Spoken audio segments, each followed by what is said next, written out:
Alright, तो recently market में crash आया, ठीक है। और जो न्यूज़ बताई जा रही है, वैसे तो चार्ट पे दिख रहा था कि ट्रम्प ने ट्रेड वॉर लॉन्च कर दिया है टैरिफ्स पे, ठीक है, मैक्सिको, कनाडा और चाइना के खिलाफ, ठीक है। तो इसमें क्या है, तो मेरे को ये लगता है कि जो ये टैरिफ वॉर है, ठीक है, लॉन्ग टर्म में ये बिटकॉइन के लिए काफ़ी बुलिश रहने वाला है, और हम डिस्कस करेंगे कि वो कैसे और क्यों बुलिश रहने वाला है।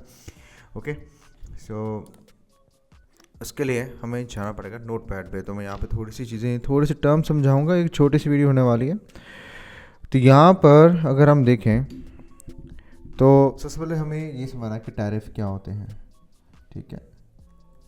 टैरिफ मतलब टैक्सेस ऑन इम्पोर्ट्स, ठीक है। जब भी कंट्री इम्पोर्ट करती है चीज़ें, उन पे उसके टैक्सेस कितने, ठीक है। तो ये हो गया टैरिफ, हो गया हमारा। तो ये जो सारा का सारा टैरिफ वॉर है, ओके, इसमें दो चीज़ें हैं मेन। एक तो है ट्रेफिन डिलेमा, ठीक है, ट्रेफिन डिलेमा, ये एक इकोनॉमिक्स की टर्म है, ओके। एंड दूसरा कि ट्रम्प का गोल क्या है, ओके। ये दो चीज़ें हैं इसमें हमें समझने वाली, ठीक है। ट्रेफिन डिलेमा का मतलब क्या है कि ये वो स्टेट है जब US dollar as a world reserve currency problematic हो जाती है, मतलब कि प्रॉब्लमेटिक हो जाती है, ठीक है। मतलब कि वो दिक्कतें करने लग पड़ती है as a world reserve currency, ठीक है। तो उसमें दिक्कतें कैसे होती हैं, डॉलर जो है वो हो जाता है over valued, okay, over valued. उसके बाद में, क्योंकि देखो ना, बात यह है कि बाकी कंट्रीज़ को काफ़ी ज़्यादा डॉलर्स रखने पड़ते हैं, तो ज़्यादा सप्लाई होगी, ज़्यादा कंट्रीज़ के पास डॉलर्स होंगे, ठीक है, तो वो ओवर वैल्यूड हो जाएगा, ओवर वैल्यूड हो जाता है। उसके बाद में क्या हो जाता है कि यूएस को स्पेंड करना पड़ता है ज़्यादा, सो दैट कि जो डॉलर्स हैं, ठीक है, जो डॉलर्स हैं वो सर्कुलेट करें ग्लोबली अच्छे से, ठीक है। तीसरी जो चीज़ हो जाती है, इससे ये होता है कि जो अगर यूएस को पैसा बोरो करना है कहीं से, ठीक है, ठीक है, तो वो चीपर होना चाहिए, ठीक है। तो ट्रम्प क्या करना चाहता है कि ये वाला जो बेनिफिट है इसको रखना चाहता है, कि ताकि वो ना ये, क्योंकि डॉलर को वीक करना चाहता है एक्चुअल में। Why he wants to weaken the dollar, ठीक है, वीकन द डॉलर क्यों, वो इसलिए करना चाहता है ताकि इंटरेस्ट रेट हो जाए कम, डॉलर वीक होगा, इंटरेस्ट रेट डाउन होंगे, इंटरेस्ट रेट डाउन होंगे तो पैसा वो ज़्यादा बोरो कर पाएगा, पैसा बोरो कर पाएगा। डोनाल्ड ट्रम्प का सबसे ज़्यादा बड़ा जो उसका बैग है कहाँ पे है,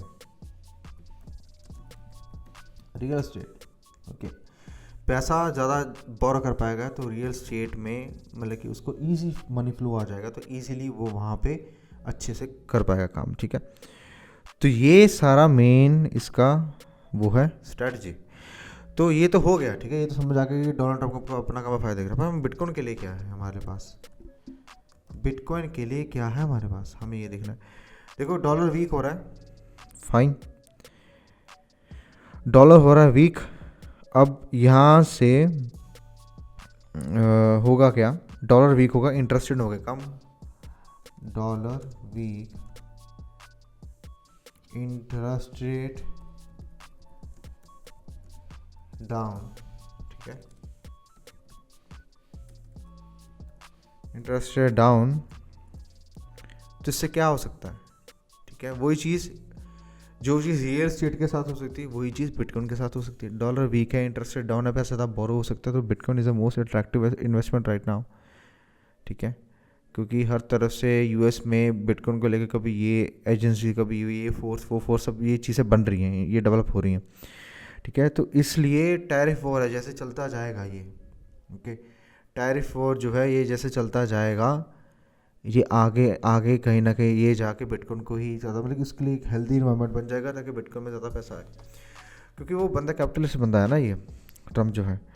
तो एक्चुअल में ये इसका पॉजिटिव ही मतलब कि इसका आउटकम है लॉन्ग टर्म में। शॉर्ट टर्म में इसलिए बेरिश हुआ है क्योंकि वो तो मैं क्या बताऊँ देयर इज़ नथिंग, लाइक इसलिए जो ये डिप आई थी ये शॉर्ट लिव्ड थी। और इवन आई थिंक अगर हम चार्ट देखें ना यहाँ पे, ठीक है, देयर इज स्टिल पॉसिबिलिटी, अगर ये जो विक है ना, याद रखना ये जो विक है 96,000 ये वाला जो है, बस इसको ये होल्ड रखना। अगर ये होल्ड यहाँ पे नहीं हुआ तो we can go to 87K। Okay, हम ये लो तो ये सब तोड़ देंगे, पर मेरे को इसके कम चांसेस लग रहे हैं। ठीक है, ये जो विक आई थी सारी की सारी, ठीक है, this is going to be short lived.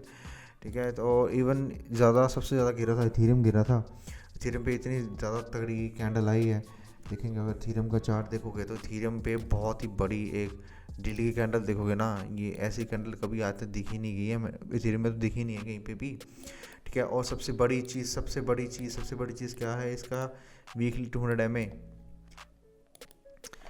Weekly 200 MA पे जब भी लाइक पहले भी इथेरियम ने यहीं पे बॉटम बनाया था, अगर हम देखेंगे तो पहले, ठीक है, 2 बारी 3 बारी, चौथी बार जब आया था तो ये बहुत हर बार ये 1 2 3 4 बारी बोला है, ये मैसिवली अंडरवैल्यूड है। ये 5वीं बारी फिर से यहाँ पर आ रहा है, यहाँ पर वीक ऐसे क्लोज हो गया ना, ये इसके ऊपर क्लोज हो गया, तो आप नहीं समझ पाओगे कि कितनी बड़ी रैली इथेरियम में आने वाली है। ओके, ये बहुत तगड़ा स्ट्रॉन्ग साइन है। ये बार बार यहाँ पर आ रहा है, रिजेक्ट हो रहा है, ये ज़्यादा बारी यहाँ पे आएगा नहीं, एक बार ही आया, फिर से ऊपर रैली, फिर से रैली, फिर से बहुत बढ़िया रैली, यहाँ पे कंसोलिडेट बेस बना के गया, फिर से ऊपर रैली, दोबारा से फिर आया, कैप्चुलेशन विक बना दी। तो इसका मतलब क्या है कि 200 वीकली मूविंग एवरेज के नीचे इथेरियम किसी भी हालात में नहीं जाना चाहता। वर्स्ट के सिनेरियो हो चुके हैं मार्केट में।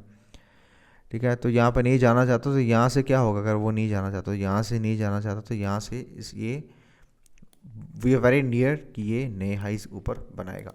ठीक है, इथेरियम बनाएगा नए हाइज, तो क्या होगा, ऑल्ट सीजन के हाई चांसेस, ऑल्ट अच्छा परफॉर्म करेंगे। ठीक है, इस बार क्योंकि इस बार ना BTC डोमिनेंस ने मारी है वोल्विक, और हाई चांसेस BTC डोमिनेंस ने आउट परफॉर्मेंस ही दे दी है एक। ठीक है, इतनी बड़ी ये दे दी है, इवन दो यहाँ से पंप हो सकता है, ठीक है, नो डाउट यहाँ पे भी जा सकता है, वो कोई दिक्कत है, but daily high time frame की कैंडल ऐसे क्लोज नहीं होनी चाहिए, ये भी पूरी फिल नहीं होनी चाहिए डेली में। ठीक है, और मेरे को लगता है कि ये कहीं ना कहीं हम यहाँ पे टॉप के इसके आसपास पहुँच सकते हैं, अगर वो इथेरियम वहाँ से उसका बन जाता है। तो सारी चीज़ें तैयार पूरी बैठी हुई हैं, ठीक है, ऑल सीज़न के लिए, और काफ़ी हमारे कॉइन्स अच्छे परफॉर्म करने के लिए। ठीक है, तो ये था इस वीडियो का मकसद, मैं ये समझाना चाहता था कि जो टैरिफ वॉर है वो भी बिटकॉइन के लिए अच्छे ही हैं।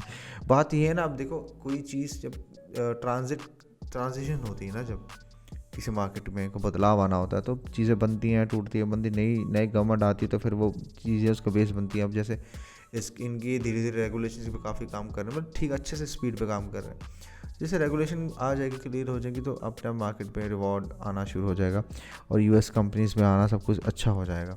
ओके, सो आई होप आपको वीडियो अच्छी लगी होगी, इन्फॉर्मेटिव लगी होगी। ठीक है, और इवन आपके अगर मन में डाउट्स हो, ऐसा कुछ हो, आपको थोड़ा सा पता लगा होगा हाँ भी मार्केट में क्या हो क्या रहा है, इसका मार्केट के साथ बिटकॉइन के साथ क्या लेना देना है। ठीक है, if you new to channel, like this video, subscribe to this channel, and you can definitely आपको ट्विटर ज्वाइन करना चाहिए, वहाँ पे मैं ऐसी चीज़ें बताता रहता हूँ काफ़ी अच्छी ज़्यादा।